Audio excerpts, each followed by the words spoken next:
Good morning students. आज हम chemical properties of non metals पढ़ रहे थे, उसको पढ़ते हैं। ठीक है। नॉन मेटल में हमने देखा था कि वाटर के साथ रिएक्शन नहीं करती है। नॉन मेटल्स जो है वो वाटर के साथ रिएक्शन नहीं शो करती है। कोई भी नॉन मेटल लेते हैं तो वाटर के साथ रिएक्शन शो नहीं करती है। लेकिन एक फोस्फोरस है, वो बहुत ज़्यादा ही रिएक्टिव मेटल होती है।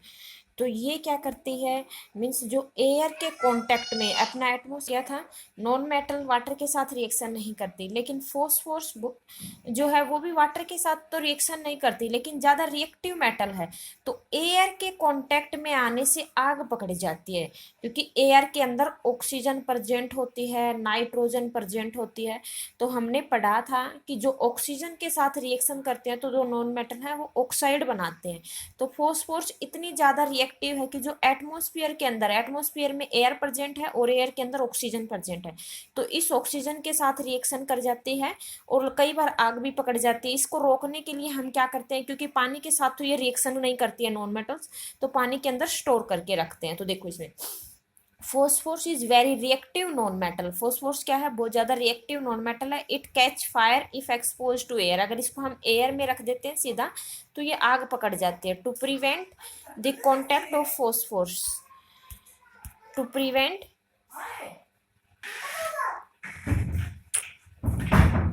To prevent the contact of phosphorus, means ये जो है फोस्फोरस के कॉन्टैक्ट में आती है ये एयर विद एटमोस्फेरिक ऑक्सीजन, तो इट स्टोर इन वाटर। तो ये मीन्स एटमोस्फेरिक ऑक्सीजन में आती है तो आग पकड़ जाती है, इसलिए इसको क्या करते हैं, पानी के अंदर स्टोर करके रखते हैं।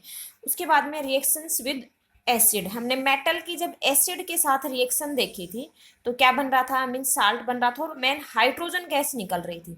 लेकिन जो नॉन मेटल है वो एसिड के साथ रिएक्शन भी नहीं शो करती। तो non metals do not react with acid. जैसे कार्बन है, सल्फ्यूरिक एसिड लिया तो नो रिएक्शन। ऐसे ही फोस्फोरस, ये पी लिखा हुआ है, मीन्स फोस्फोरस इज H2SO4 के साथ रिएक्शन करते हैं तो नो रिएक्शन। तो ये, और दूसरी ये कि डिस्प्लेसमेंट रिएक्शन भी नहीं शो करते, इसलिए मैंने लिखी ही नहीं, क्योंकि मेटल है वो डिस्प्लेसमेंट रिएक्शन देते हैं लेकिन नॉन मेटल है वो डिस्प्लेसमेंट रिएक्शन नहीं देते हैं। एक जो है, जैसे एसिड के साथ मेटल है वो एसिड के साथ रिएक्शन कर रही थी, मेटल है वो एसिड के साथ रिएक्शन करती है और हाइड्रोजन गैस निकलती है। लेकिन कॉपर ऐसी मेटल है, कॉपर एक मेटल है, कॉपर ऐसी मेटल है कि वो डाइल्यूट फॉर्म में HCl के साथ रिएक्शन नहीं करती है। डाइल्यूट का मतलब क्या होता है, एक बार ये देखो, दो चीज होती है, एक होता है डाइल्यूट, एक होता है कंसंट्रेटेड। कंसंट्रेटेड का मतलब होता है इसमें एसिड की मात्रा ज्यादा है और पानी की क्वांटिटी कम है। और डाइल्यूट का मतलब क्या होता है, पानी ज्यादा है उसमें और एसिड कम है। ठीक है, डाइल्यूट का मतलब क्या होगा, पानी तो ज्यादा है और एसिड कम है। और कंसंट्रेटेड का मतलब क्या होता है कि उसमें एसिड ज्यादा है और पानी कम है। तो जो डाइल्यूट फॉर्म में अगर HCl लेते हैं, DIL लिखा हुआ है, इसका मतलब डाइल्यूट होता है। तो डाइल्यूट फॉर्म में जब एसिड लेते हैं तो कॉपर इसके साथ रिएक्शन नहीं करता, अगर उसको हीट करते हैं तो भी रिएक्शन नहीं करता। Copper does not react with dilute hydrochloric acid. HCl का मतलब क्या होता है, hydrochloric acid. Even on heating, means अगर हम इसको गर्म करते हैं तो भी रिएक्शन नहीं करता, but it react with sulphuric acid. लेकिन ये सल्फ्यूरिक एसिड के साथ रिएक्शन करता है। जैसे कॉपर प्लस HCl लिया तो नो रिएक्शन, कोई रिएक्शन नहीं होगी। ऐसे ही कॉपर प्लस H2SO4 लिया, सल्फ्यूरिक एसिड लिया, डाइल्यूट फॉर्म में है तो भी ये कॉपर सल्फेट और प्लस हाइड्रोजन गैस बना लेता है। ठीक है। उसके बाद में है uses of metals, means metal के क्या क्या यूज हैं। आप जैसे कॉपर के, सिल्वर के, ठीक है, सिल्वर है, गोल्ड है, ज्वेलरी में यूज करते हैं। इनके बर्तन बनाए जाते हैं, जैसे एल्यूमिनियम के इनके बर्तन बनाए जाते हैं, ट्रेन बनाई जाती हैं, बोटल्स वगैरह। ठीक है। तो ये सारी चीजें, मीन्स आप कोई भी यूजेज लिख सकते हैं मेटल्स के, आपने बहुत सारे देखे हैं भाई। इनके तार वायर भी बनाए जाते हैं। ठीक है। तो metals are used in making machinery, machines बनाने में, ऑटोमोबाइल्स बनाने में, एरोप्लेन्स में, ट्रेन्स में, सैटेलाइट में।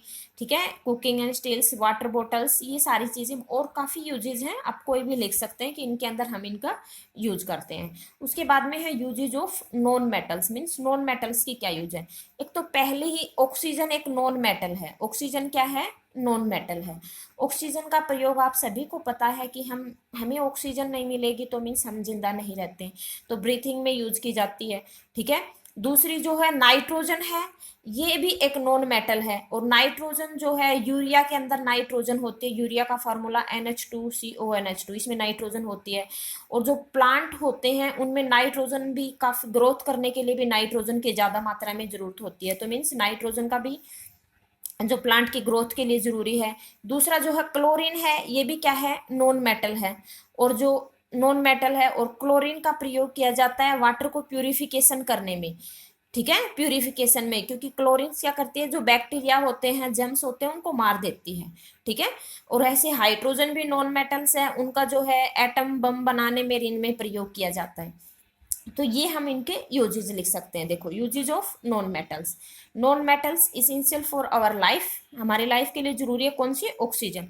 Are living being inhale during breathing, ठीक है, ऑक्सीजन लेते हैं जब ब्रेथिंग के दौरान।